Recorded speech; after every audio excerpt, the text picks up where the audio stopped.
Friends, ನಾನು ನಿಮ್ಮ cook with Suchi. ಇವತ್ತು ಮಾಡ್ತಾ ಇರೋ ರೆಸಿಪಿ ಏನಪ್ಪ ಅಂದರೆ ಬೆಂಡೆಕಾಯಿ ಸಾಂಬಾರು. ಬನ್ನಿ ಹೇಗೆ ಮಾಡೋದು ಅಂತ ನೋಡೋಣ.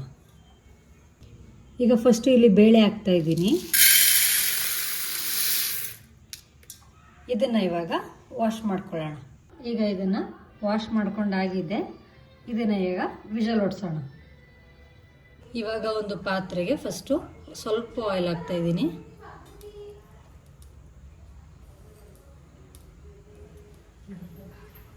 ಈಗ ಇದಕ್ಕೆ ಕಟ್ ಮಾಡ್ಕೊಂಡಿರೋ ಬೆಂಡೆಕಾಯಿ ಹಾಕ್ತಾ ಇದ್ದೀನಿ.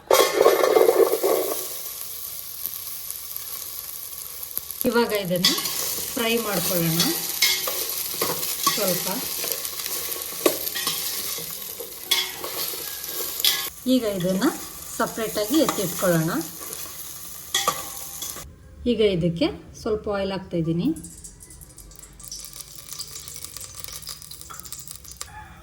ಈಗ ಒಂದು ಈರುಳ್ಳಿ ಹಾಕ್ತಾ ಇದ್ದೀನಿ.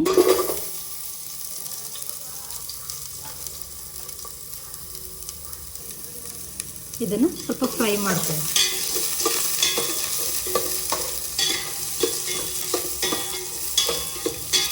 ಈಗ 2 ಟೊಮೊಟೊ ಹಾಕ್ತಾ ಇದ್ದೀನಿ. ಹಸಿಮೆಣಸಿಕಾಯಿ ಹಾಕ್ತಾ ಇದ್ದೀನಿ. ಇದನ್ನು ಈಗ ಫ್ರೈ ಮಾಡೋಣ.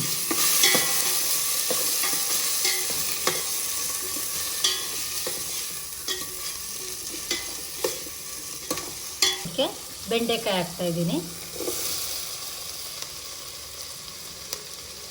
ಇದನ್ನು ಈಗ ಮಿಕ್ಸ್ ಮಾಡ್ಕೊಳ್ಳೋಣ.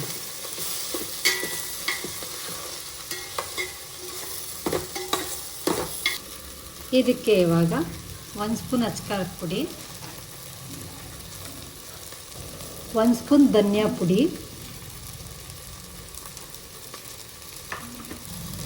ಸಾಂಬಾರ್ ಪೌಡರ್ ಹಾಕ್ತಾ ಇದ್ದೀನಿ. ಇದು ಮನೆಯಲ್ಲೇ ಮಾಡ್ಕೊಂಡಿರೋ ಸಾಂಬಾರ್ ಪೌಡರ್. ಇದಕ್ಕೆ ಈಗ ಉಪ್ಪು ಹಾಕ್ತಾ ಇದ್ದೀನಿ. ಇದಕ್ಕೆ ಇವಾಗ ಹುಣಸೆಹಣ್ಣು ಹುಳಿ ಬಿಡ್ತಾ ಇದ್ದೀನಿ.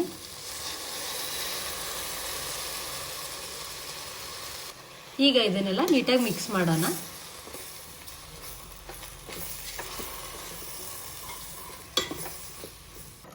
ಈಗ ಇದಕ್ಕೆ ಬೇಳೆ ಹಾಕ್ತಾ ಇದ್ದೀನಿ.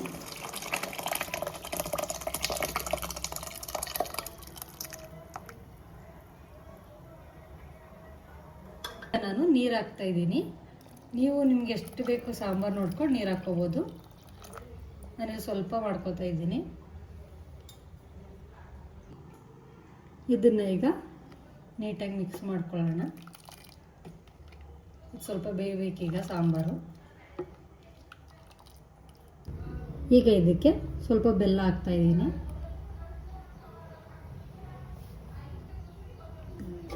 ಕರ್ಬೇವಿನ ಸೊಪ್ಪು ಹಾಕೋಣ. ಸ್ವಲ್ಪ ಕೊತ್ತಂಬರಿ ಸೊಪ್ಪು ಹಾಕೋಣ.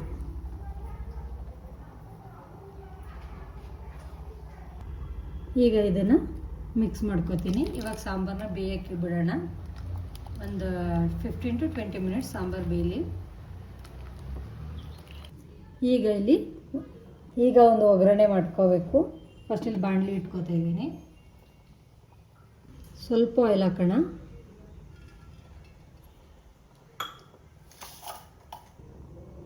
ಸಾಸಿವೆ ಹಾಕ್ತಾ ಇದ್ದೀನಿ.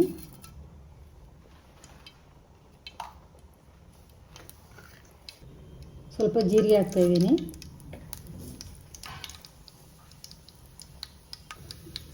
ಬೆಳ್ಳುಳ್ಳಿ ಹಾಕ್ತಾ ಇದ್ದೀನಿ.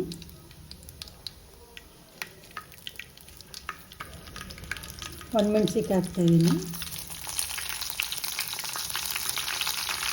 ಕರಿಬೇವಿನ ಸೊಪ್ಪು ಹಾಕ್ತಾ ಇದ್ದೀನಿ.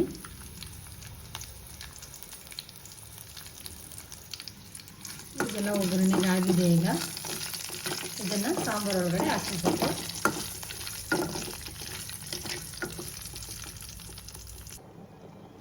ಈಗ ಇದನ್ನು ಸಾಂಬಾರು ಒಳಗಡೆ ಹಾಕ್ತಾಯಿದ್ದೀನಿ. ಈಗ ಇದನ್ನು ಮಿಕ್ಸ್ ಮಾಡ್ಕೊಳ್ಳೋಣ. ಈಗ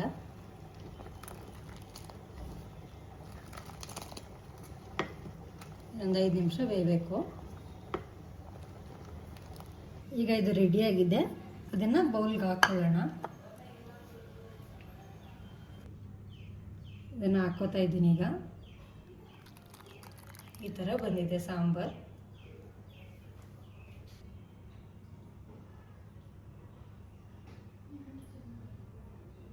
ಈಗ ಇದು ರೆಡಿಯಾಗಿದೆ. ಇದೇ ಥರ ಈಸಿ ರೆಸಿಪೀಸ್ ಬೇಕು ಅಂದರೆ ಪ್ಲೀಸ್ ನನ್ನ ಚಾನಲ್ನ ಸಬ್ಸ್ಕ್ರೈಬ್ ಮಾಡ್ಕೊಳ್ಳಿ ಮತ್ತು ಸಪೋರ್ಟ್ ಮಾಡಿ. Thank you.